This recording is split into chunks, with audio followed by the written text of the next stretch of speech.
Your value proposition is what makes you differentiated. And if what you have to say about why people should choose you and say yes to you, if it sounds just like a knockoff of what everybody else is saying, then you're never going to get any real help from a brand in terms of accelerating your growth.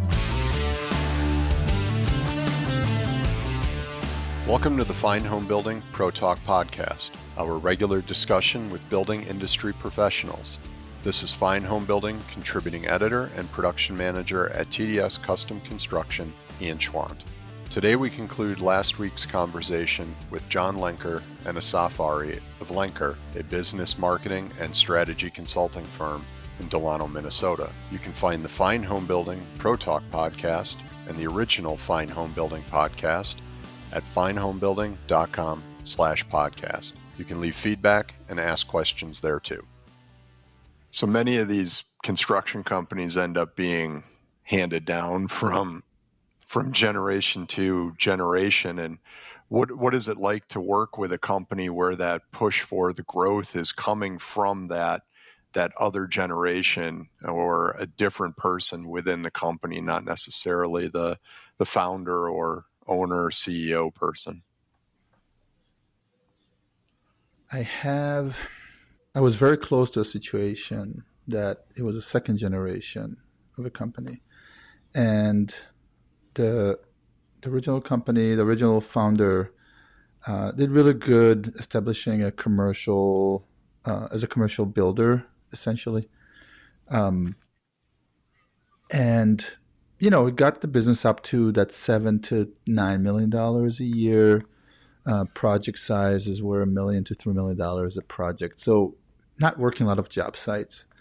And, constantly made money over the years. And then the second generation came in and they were not as dedicated as the first generation.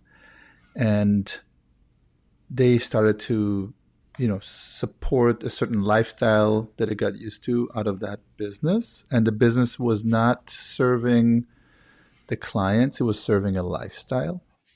And it took me a second to get there, but that is what you see when you start going generations down. You stop serving your clients and you start serving your own lifestyle. You're serving your business trips, your golfing, your vehicles, your houses, your vacation homes.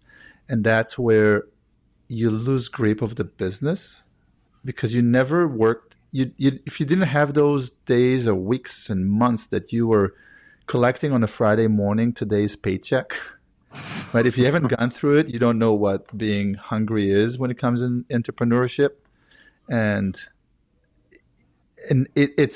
that's how you lose grip. And that's where typically when they come to you, it's just a little bit too late. It's just a little bit too late because they come to you when their payables are to the roof, receivables are low, inefficiencies are sky high, they have no grip on the margins.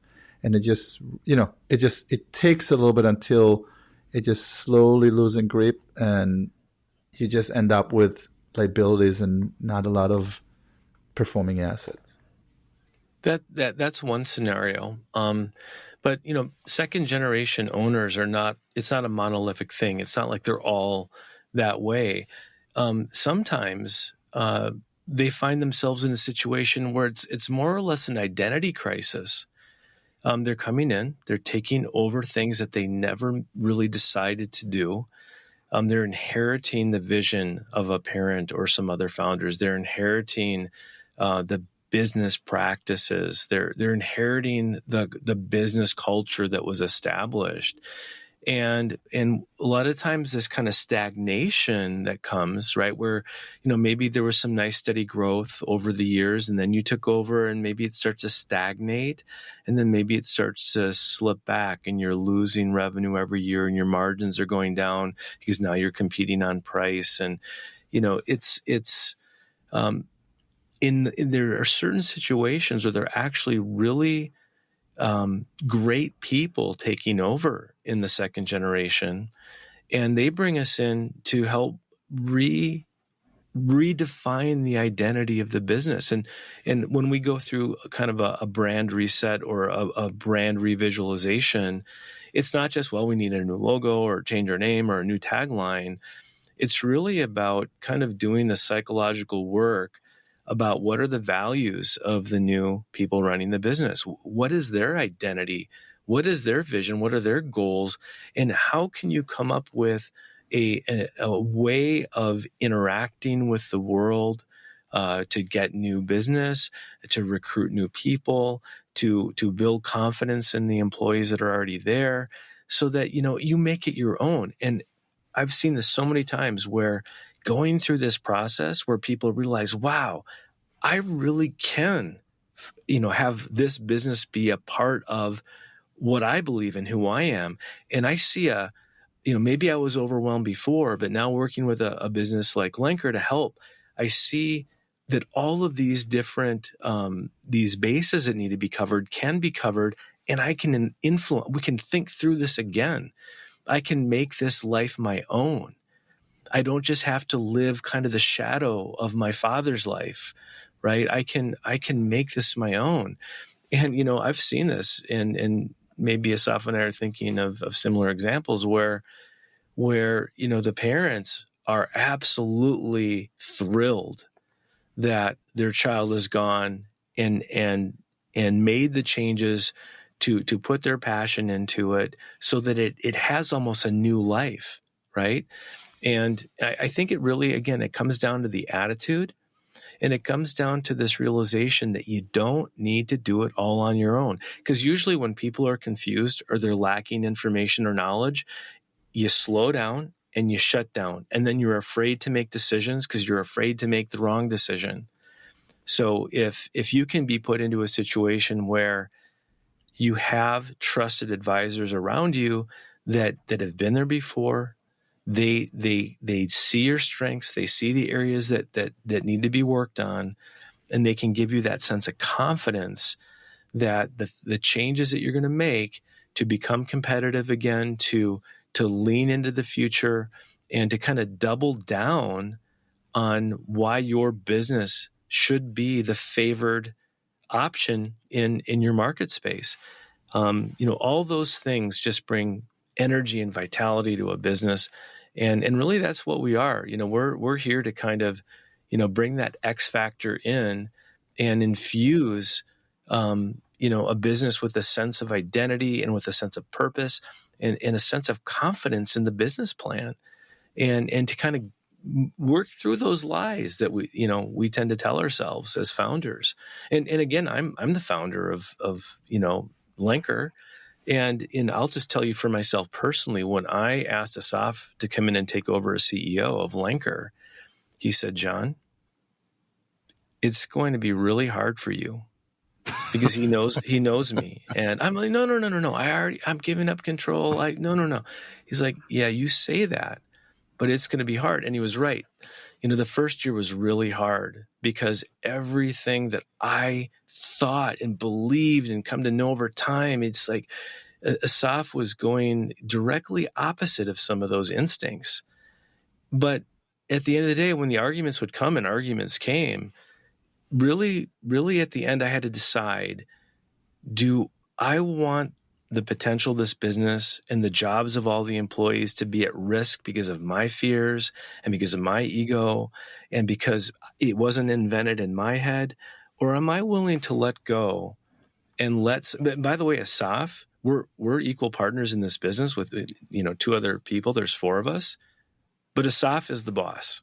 Assaf is my boss. I'm sitting here on this podcast with Assaf, who is my equal partner, but he is my boss. And he makes the final business decisions in our business because that's what I asked him to come in to do. And if I constantly undermine the things he's trying to do in this business, how can I possibly expect him to be accountable for the things that he's choosing to do? And so I think it's very similar for other businesses, whether going back to the succession, right? I want my son to take over the business. Great. Let's work together on that transition plan. And by the way, let's make sure that you don't interfere with your son's ability to take over and to succeed. John touched about a point about himself, and it reflects on a lot of construction businesses and other businesses out there. John Lenker is a phenomenal, one of the most creative people I know, but his business instincts are not the greatest, right? And it really works in the trades, and I've seen it firsthand with businesses that we acquired actually when I was back in my construction days. You see extremely talented founders and owners in the construction field, especially in concrete. It's a craftsman world, right? It's very difficult trade. And, when I joined it and until I left, I know that little because I was never a field guy. It's a trade that really requires craftsmanship, and there's no speeding it up besides getting up to the 10,000 hours of finishing concrete, right? Just like anything else you want to master. There's no watching a YouTube video. YouTube video cannot show you the humidity, the wind, the temperature that day, the chemical mix, the mix design, the slump. I mean, it doesn't give you any of that until you actually touch that mud and you see how every time it acts differently, even if you have exactly the same mud, right? So I've seen a lot of very extremely talented individuals, but it doesn't make them great business people, right? But if you look at me, I'm an okay business person, but I'm not a creative guy. I'm not a copywriter. Right. I'm not a designer, right? When I was in the construction world, I was not a finisher. If someone would have me do something, I would probably sub it out, right? That's the talent. And it's important when you're a founder of a construction business, especially early on, know that you may be really good, a carpenter, really good electrician, or a plumber, or a concrete person, a finisher, a roofer, a sider. But running a business is a different art, and you need to learn and master that. And that's what I mastered. I studied business and accounting, and I mastered business, right? I studied small businesses. I audited dozens of businesses. I've seen them inside and outside from numbers perspective. So I know how to identify what works, what doesn't work, like an instinct. Just by looking at the P&L and a balance sheet, I can tell you, I can get so much information without seeing the facility. And I challenge myself sometimes to look at the financials and then envision what the operation looked like and then confirm in reality what I've seen in the numbers. And it's amazing how the story they tell. But that's something that I've done. I've read hundreds of financial statements to get to the point that I'm okay at it, right? And still have probably a lot to learn. And I would say that to, when you're an owner or founder of a construction business, know what you're good at and understand that business it's something you probably haven't experienced in your life. And either bring somebody that can do it for you or consult to you or bring the right people in, because the chances of you being a really good finisher and a really good business owner, it's not high. Yeah, it's the classic E-Myth stuff that a lot of entrepreneurs are told to read early on. And I've had a lot of guests on the show who've talked openly about their challenges, and I've spoken about my own personal journey to learn the business side of construction, rooted in my own failure as a sole proprietor. So I would ask you, on the back of that statement, what's something that sole proprietor, or maybe it's a carpenter who's still on the tools, or a plumber who's still on the tools but has a couple other tradespeople working with them, what can they take away from this conversation we're having to prepare them for growth? And is it just a clearer approach to the sales and marketing, or is it something more complex than that? Number one, and that's the black swan, is accept that there's things you don't know. Knowing that, it's a big step ahead. Knowing that there's a lot you don't know, that gets you already ahead of the game. Because you go away then from the mentality that I'm the business owner, I know my business 360 degrees, right?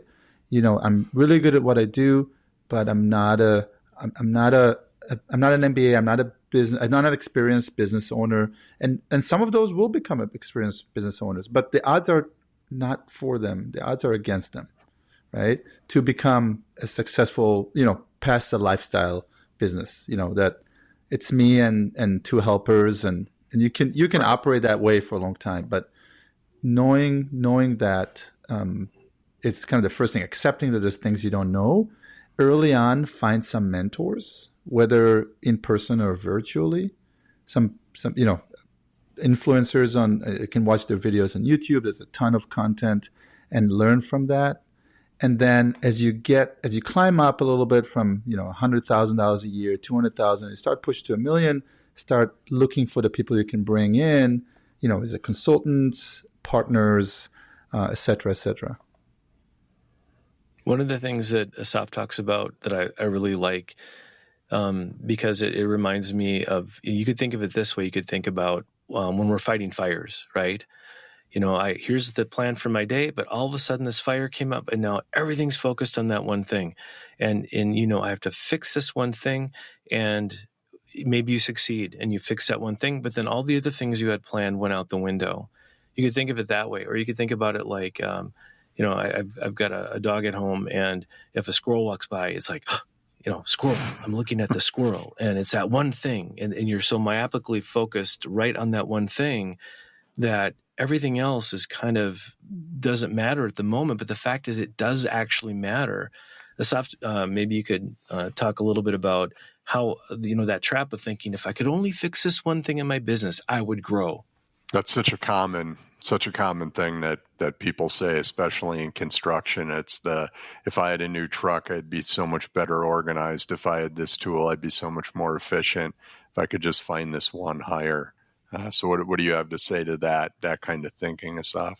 Well, it's never a one thing. It's on a psychological level. We really, really want to believe that it's one thing. But the way I envision a business is it's a bunch of gears, right? And you're starting with one gear, that's you're an owner operator, sole proprietary, right? And then you're adding other pieces to the mix. And saying that only one of those, when you have an operation built like this, when you say that it's only one of them is not working well, that's not true. If one is not working well, all of them are not working well, because they're all tied in together. They're turning each other, right? So, and I have a future family member. He's going to be an in-law after they get married, and he fixes logistical companies. And he comes to a failing logistical company that got acquired, and the new ownership will bring him in to turn the business around.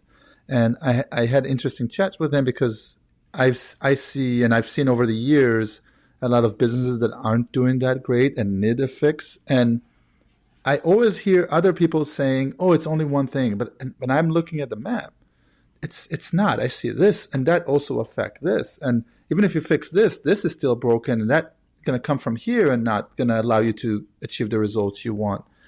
And he said exactly the same thing. And he's extremely successful. He have some great exits over the years. And he said it's never one thing. It's a lot of things that are slightly broken. It's never one thing that really broken. And if that's the case, you're lucky. The average case is you'll have a lot of pieces that all of them are slightly broken, and they're all working slightly against each other. You'll see divisions that works against each other, right?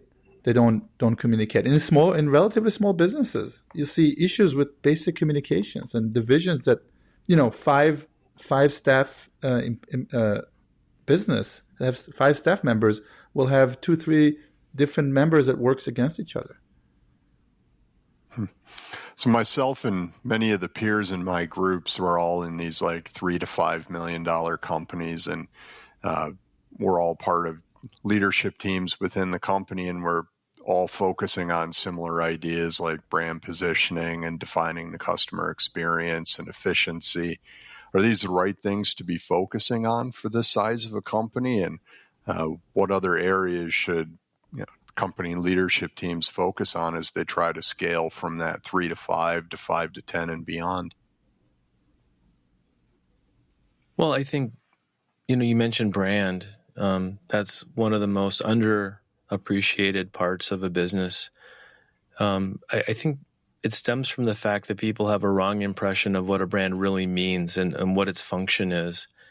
I think that We all understand that as individuals, we have reputations. People get to know us. We're known.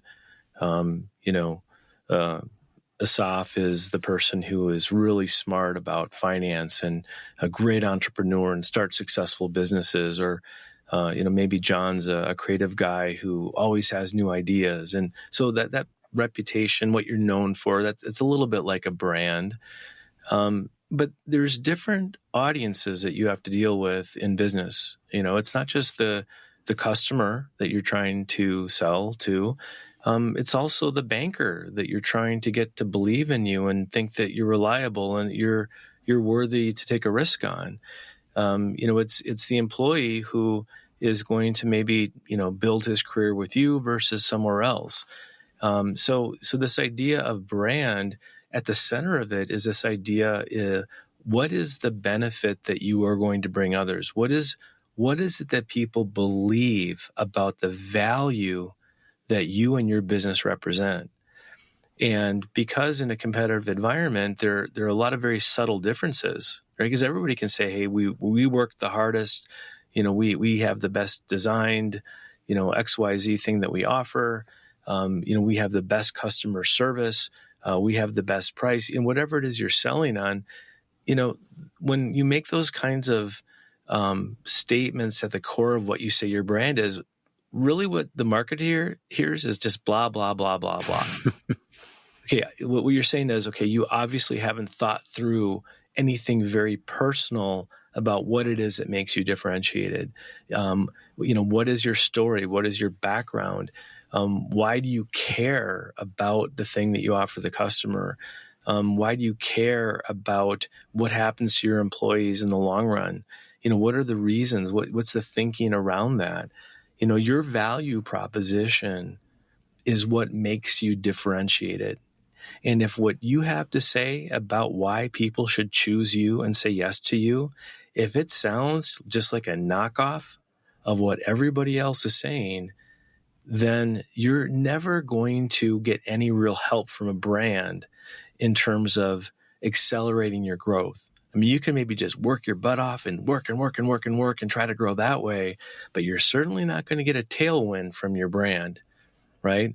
However, if you can really focus on creating a story around the reality of your real value that people can identify with much more quickly than your competitors, then your brand becomes kind of like a tailwind that's taking all this hard work you're doing and just kind of lifts you up a little higher.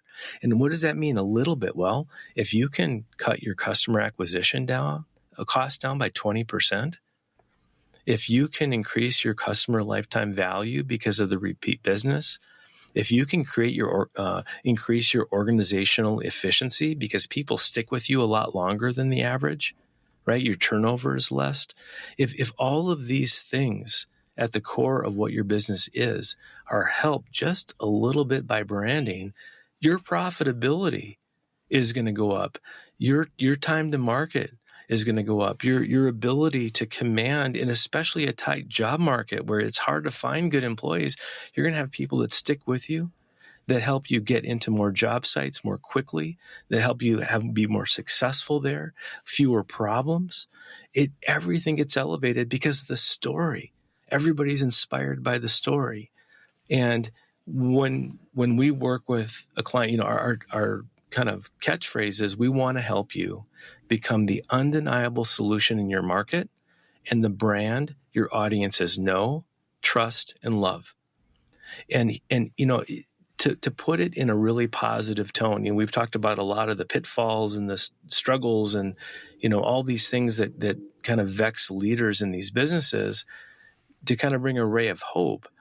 If you have talent, if you truly have things that differentiate you, like your values and your character and your skill, and if you are open to examining the way that you're running your business, and you're open to making the changes necessary, there's a very high probability that within a short span of time, you could accelerate your growth. You could rise above your competitors and become the undeniable solution in your market and the brand your audiences know, trust, and love. There is hope for those who choose to embrace that ideal and 100% throw their commitment behind it. The good news is they can achieve their dreams. And we would love to be a part of helping any of your listeners achieve those dreams through that honest examination of their situation. I think that's such an important statement there, the openness to reach out to somebody who can help you to think about your business in terms of what does it look like when I'm not the person running it? What does it look like when I'm not the one on the tools every day? Is this type of thinking really the first step in the roadmap for somebody who does want to grow their company, turn it into a multi-generation thing that they can pass down as a legacy? Is that really where it starts? It's it is, yes, because I just had a conversation with someone the other day that a true leader is, if he or she don't show up in the office that day, the business doesn't even feel it, right? That's a true leader. It's set up so well, and it's by design, right? It's set up by design to succeed and succeed in the way that you envision it as the founder or the owner, right? And whether you show up in the office or not, it will still deliver the same customer service, same end product, same margin. You don't need to micromanage each department. It's by design managed to do so, right? So that absolutely. When you start looking at how does the business going to look like if I'm not showing up, will it still deliver the benefits that I envisioned when I founded it? Then that's a beginning way to think about it. Yes. And just to be clear, that situation is a reward. It's a reward of doing the necessary things, because it could be misinterpreted as, well, I don't want to work very hard. I don't want to show up. I'll leave it to other people. And those people fail. They always fail. In fact, one of the things you say, is this the first thing? Is this the most important thing? Sometimes I get off the phone or off a call with somebody we're meeting for the first time, and Assaf will say, yeah, I don't want to work with that person. I can just tell right away their attitude. They're in the wrong mindset. They're not in a winner's mindset. And it takes so much emotional energy to try to help someone who is just kind of in that place of self-deception, that that person has to work on that first, right, before they come to a company like us. And really, we're not wanting, a bunch of phone calls from people who are like, yeah, I already know everything, but I wanted to talk to you guys anyway. We're when people listen to us on these podcasts, we look forward to those people go, everything you said really resonated, and I feel like I'm ready. I'm ready for this change. And, Assaf talked about me, having creativity and whatever, but maybe not the smartest business guy. Well, is that an insult? Well, here's the truth. I ran this business for years, and year after year after year, maybe a little bit up, maybe a little down, just up and down year after year. When Assaf came in as the CEO, within 2 years, we grew 10 times, 10x. And maybe that makes me a smart business person, because I was smart enough to make the decision to do what was in not only my best interest, but the best interest of the people that work for the business. And I'll just, tell you, I am starting to experience some of the benefits that Assaf's talking about of being set free, not to go and golf all day or anything, but to have the luxury to double down on the things that I'm actually good at in the business, to spend more and more and more time doing the things where I can make the unique contribution. And so that's the hope I want to put out there for the listener, is that, yeah, you really can get to that place where you have not just prosperity, but peace. That is something that you can actually attain. Well, go ahead, Assaf. Let me circle back on that. And John did a really good job recrafting what I said. this is not for the lazy person that wants to set it up and then go away, right? This is like, driving a Porsche and accelerating and then let go, and then you're just going to glide for a little bit, right? That's not what it is. Look at Apple, right? Steve Jobs came back in '99, right? And he took that business that was just 90 days away from bankruptcy and turned it into the most innovative company on earth at the time until pretty much recently. And when he passed away, the business haven't crashed. The level of creativity reduced a little bit, but he really built a culture around innovation and the experience that he wanted the user to have, and that have stayed and continue to grow. And they don't come up with the amount of products that they were when he was in, but they're still innovating, right? And that's the key. And look at Tesla, SpaceX with Elon Musk. The idea is not that you go in, you set it up, and you go away. You go in, you set it up, and now you can go to a higher level and start new things, right? Elon Musk today can start new things, and on the basic level is still moving and operating in the way that he set it up years ago. That is the key. It's not for you to run away and leave the business. That's a lifestyle, right?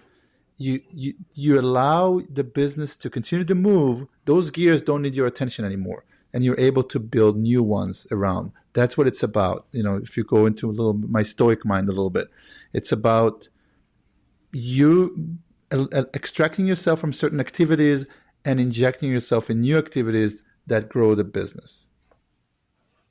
Well, I think we've touched on a lot of great topics that appeal both to the individual business owner and then speak to people with larger companies. And it's been really great having you both on, and I could probably pick both your brains about different creative and financial pursuits for a while. But are there any other pieces of advice that you want to pass along to the listeners before we sign off? Well, the most important piece of advice I would give is to go to lenker.com/ProTalk, lenker.com/ProTalk to learn a little bit more about the things that we've talked about today, and to find out how you might be able to work with us to make you that unique competitor in your market. So that would be the advice. Shameless plug. Yeah. I would add to it and say that keep always an open mind, and reduce your ego to the level that it doesn't manage you and you manage your ego. And don't be a know-it-all. Keep open mind. Learn from every situation. Learn from others, and just be obsessed about success. And don't think that things happen to you, they happen for you. Learn from those experiences, good or bad. Take a bad situation, and if you get the teaching moment out of a bad situation, you got yourself a year in college, right? Because they don't teach you that in college. So don't bury your head when don't ignore a job's P&L, even if it went south. Look at it and see where exactly you lost money, so it never happens to you again. Was it bad estimating? Was it bad execution? Was it suppliers turn at you and change pricing? Was it the client was a bad client to manage that got you to stretch a 2 months project to 7 months? That doesn't matter how much margin you had. If that's the case, you're going to lose money on that project. So learn what exactly happened so it doesn't happen again. Most contractors will take that P&L, will never want to look at it. They get upset, they get irritated. Don't. Take maybe a little bit of tequila, whatever, loosen you up, pull up that P&L and learn from it. Learn from everything that ever happened in your business to learn, what caused it, how to avoid it, and how to do better in the future. That's great advice. John and Assaf, thanks for taking the time to join me today. And thanks to everybody for listening. Please remember to send us your comments, questions, and suggestions to fhbpodcast@taunton.com. And please like, comment, or review us wherever you're listening. Helps others find the podcast. Thanks again to John and Assaf, and thank you for listening. Thank you.